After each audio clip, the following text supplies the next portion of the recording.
Director Sujith இயக்கத்துல power star power Kalyan நடிச்சு இந்த வாரம் ரிலீஸ் ஆயிருக்கக்கூடிய கேங்ஸ்டர் மூவியான தி கால்கி மோஜி படம் எப்படி இருக்கு அப்படிங்கிற ரிவ்யூ தான் நாம இன்னைக்கு இந்த வீடியோல பார்க்க போறோம்.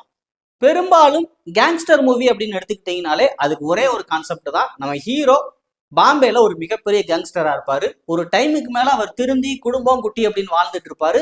இந்த சூழ்நிலையில வில்லனால ஹீரோ ஃபேமிலிக்கு பிரச்சனை வரும். இதனால நம்ம காண்டான ஹீரோ ருத்ரதாண்டவம் ஆடி வில்லனை போட்டு தள்ளுவார். இதுதான் காலங்காலமா கேங்ஸ்டர் மூவினா இருக்கக்கூடிய கதைக்களமா இருக்கும். இந்த படமும் அதே கான்செப்டை வச்சுதான் டைரக்ட் பண்ணியிருக்காங்க.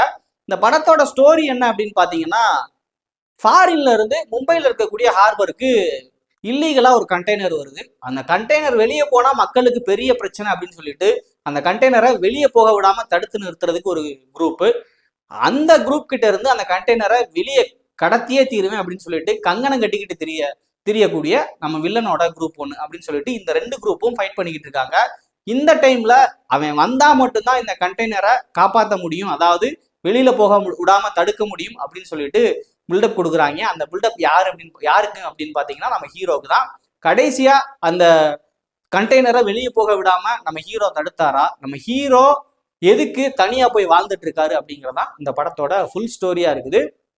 ஆக்சுவலா இந்த படத்தோட பாசிட்டிவ் என்ன அப்படின்னு பாக்குறதுக்கு முன்னாடி முதல்ல இந்த படத்தோட நெகட்டிவ்லாம் என்ன அப்படிங்கிறத பார்த்துடலாம். முதலாவதா இந்த படத்தோட ஸ்கிரிப்டை எழுதுறதுக்கு டைரக்டர் உட்காந்து எழுதுனப்போ அதுக்கான கதையை எழுதுறதுக்கு முன்னாடி ஹீரோக்கான பில்டப்கான டைலாக்ஸ் இருக்குல்ல, அதை தான் முதல்ல எழுதியிருப்பார்னு நினைக்கிறேன். ஃபுல்லா பில்டப் டைலாக்கா எழுதிட்டு அதுல கொஞ்சமா கதையை சொருகி வச்சிருக்காரு. இப்ப எக்ஸாம்பிளுக்கு கேஜிஎஃப்லாம் எடுத்துக்கிட்டீங்க அப்படின்னா அதுல ஒரு டைலாக் ஒன்று வரும், சார் தப்பி தவறி கூட அவன் பக்கத்துல போயிடாதீங்க சார் அப்படிங்கிற மாதிரி டைலாக் வரும். இந்த மாதிரி டைலாக் எதுக்குன்னா ஹீரோ வந்துட்டு மாசா தெரியணும் அப்படிங்கிற விஷயத்துக்காக இப்படியான டைலாக்லாம் ஆட் பண்ணியிருப்பாங்க.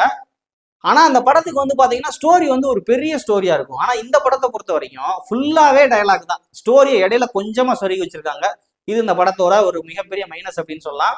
அடுத்ததா இந்த படத்தை நீங்க முழுசா உட்காந்து பார்க்கணும் அப்படின்னா ஒரு மூளையை கலட்டி 3 கிலோமீட்டருக்கு தூக்கி எரிஞ்சிட்டு பார்த்தா மட்டும்தான் அந்த படத்தை நீங்க பார்க்க முடியும். அந்த அளவுக்கு லாஜிக்கலா நிறைய மிஸ்டேக் பண்ணியிருக்காங்க. அதுல ஒரு மிஸ்டேக் என்ன அப்படின்னு பாத்தீங்கன்னா, சைனால இருந்து நிறைய பேர் வந்து பாத்தீங்கன்னா திடீர்னு இந்தியாவுக்கு வந்து நம்ம ஹீரோ கில் பண்றாங்க. அவங்க எல்லாம் எதுக்கு வந்தாங்க அப்படிங்கிற விஷயம் வந்து தெரியல. அவங்களுக்கும் நம்ம ஹீரோக்குமான கனெக்ஷன் என்ன அப்படிங்கிறத டீட்டெயிலா சொல்லவே இல்லை. அப்படி பொத்தாம் பொதுவா மேலோட்டமா சொல்லிட்டு போயிருக்காங்க. அடுத்ததா இந்த படத்துல இருக்கக்கூடிய ஒரு மிகப்பெரிய மைனஸ் என்ன அப்படின்னு கேட்டீங்கன்னா, நல்ல வேலை ப்ரூஸ்லிலாம் செத்து போயிட்டாரு. ஜாக்கி சான் இந்த படத்தை பார்த்தாரு அப்படின்னா கண்டிப்பா தற்கொலை பண்ணிக்குவார் அப்படின்னு நினைக்கிறேன். அந்த அளவுக்கு மார்ஷியல் ஆர்ட்ஸை போட்டு கொடுமை பண்ணி வச்சிருக்காங்க. என்னடா பண்ணிருக்கீங்க அப்படின்னு கேட்கிற அளவுக்கு இந்த படத்துல மார்ஷியல் ஆர்ட்ஸ்க்கான மரியாதையே போச்சுடா அப்படிங்கிற மாதிரி எடுத்திருக்காங்க. அடுத்து சரிங்க, இவ்வளவு நெகட்டிவ் சொல்லிட்டீங்க, இந்த படத்தோட பாசிட்டிவ் என்ன அப்படின்னு கேட்டீங்கன்னா, தெளிவா தமிழ் டைரக்டர்ஸ் பண்ண ஒரு மிகப்பெரிய தப்பை கண்டுபிடிச்சு அந்த தப்பை வந்துட்டு திருத்திக்கிட்டாரு இந்த படத்தோட டைரக்டா இருக்கக்கூடிய சுஜித். அது என்ன அப்படின்னு கேட்டீங்கன்னா, இந்த படத்துல இருக்கக்கூடிய ஹீரோயினுக்கு சுத்தமா நடிக்கவே தெரியாது அப்படிங்கிற விஷயத்த கண்டுபிடிச்சு ஒரு சாங்க்கு மட்டும் அவங்கள வச்சுக்கிட்டு மற்றபடி கழட்டி விட்டாரு. தெளிவா அந்த வேலையை பார்த்துருக்காப்புல. அடுத்ததான் அந்த படத்தோட மிகப்பெரிய பாசிட்டிவ் என்ன அப்படின்னு கேட்டீங்கன்னா, அந்த படத்தோட சினிமோட்டோகிராஃபி வேற லெவலில் பிரிச்சு எடுத்திருக்காங்க. மெயினா நம்ம ஹீரோவோட இன்ட்ரோ சீன்ல வந்து பாத்தீங்கன்னா அந்த கண்ணாடி பீசஸ்லாம் தெரிக்கும். அந்த மிரர்ல நம்ம ஹீரோவோட ஃபேஸ் தெரியுற மாதிரி ஒரு சீன் ஒன்று வச்சிருப்பாங்க. அதெல்லாம் வேற லெவல்ல பண்ணியிருந்தாங்க. அடுத்ததா இன்ட்ரோல் பேக்ல ஒரு சீன், நம்ம ஹீரோ வந்துட்டு வில்லனோட கேங்ல இருக்கக்கூடிய வில்லனோட தம்பி வந்து போட்டு தள்ளுவாரு. அப்போ அங்க வச்ச கேமரா அங்கெல்லாம் வேற லெவல்ல இருந்தது. கிளைமேக்ஸ் காட்சியில ஹீரோக்கு அகைன்ஸ்டா இருக்கக்கூடிய மொத்த தலையும் வெட்டி கொண்டு வந்து ஒரே இடத்துல சடனா போடுவாங்க. அந்த விஷயமா இருக்கட்டும் அப்படின்னு சொல்லிட்டு எல்லாத்துலயுமே சினிமோட்டோகிராஃபில புகுந்து விளாண்டுருக்காங்க. அடுத்ததா மியூசிக், இம்மானை பொறுத்த வரைக்கும் இந்த மாதிரி படங்களுக்கு பிரிச்சு பெடல் எடுத்துருவாப்ல. அது நிறைய படங்கள் நம்ம பார்த்துருக்கோம். அதே ஸ்கோப்பா இந்த படத்துக்கும் இவர் கொடுத்துட்டு போயிட்டாரு. மெயினா இந்த படத்துல ஹீரோ மாசா தெரியறதுக்கும் இந்த படம் போர் அடிக்காம போறதுக்கும் ஒரு மிகப்பெரிய காரணம் இந்த படத்தோட மியூசிக் அப்படின்னே சொல்லலாம். அந்த அளவுக்கு இந்த படத்துல வந்து இம்மான் அவர்கள் மியூசிக் பண்ணிட்டு போயிருக்காரு. சரி, இவ்வளவு விஷயம் பேசிட்டோமே, ஏன் இந்த படத்தை வந்து இவ்வளவு நெகட்டிவா இருக்கு அப்படின்னு சொல்றீங்க அப்படின்னு கேக்குறீங்கல்ல. இதுக்கான மெயினான பிரச்சனை என்ன அப்படின்னு கேட்டீங்கன்னா, ஒரு கேங்ஸ்டர் மூவி எடுத்துக்கிறீங்க அப்படின்னா ஹீரோக்கு அந்த அளவுக்கு நீங்க பில்டப் கொடுத்துட்டீங்க. அதுல இருந்து படம் வந்து பாத்தீங்கன்னா ஃபுல்லாவே ஒன் சைடா போகுது.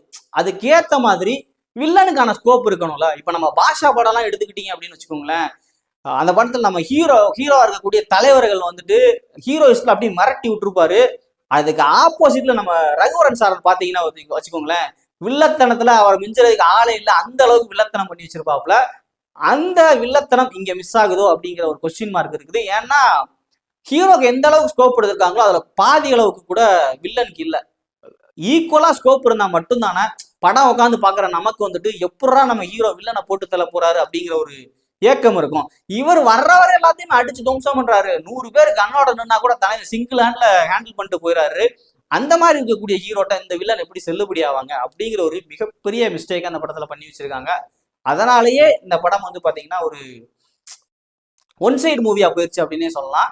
நீங்க இன்னும் இந்த படத்தை பார்க்கல அப்படின்னா நான் கொடுத்த ரிவ்யூ இந்த படத்துக்கு ஒர்த்தா அப்படிங்கிறத இந்த வீடியோல நீங்க படம் பார்த்துட்டு வந்து மறக்காம கமெண்ட் பண்ணுங்க. மீண்டும் அடுத்த வீடியோல வேறொரு படத்தின் விமர்சனத்தோடு உங்களை வந்து சந்திக்கிறேன். அதுவரை உங்களிடம் விடைபெறுவது நான் விஜய் ராஜா.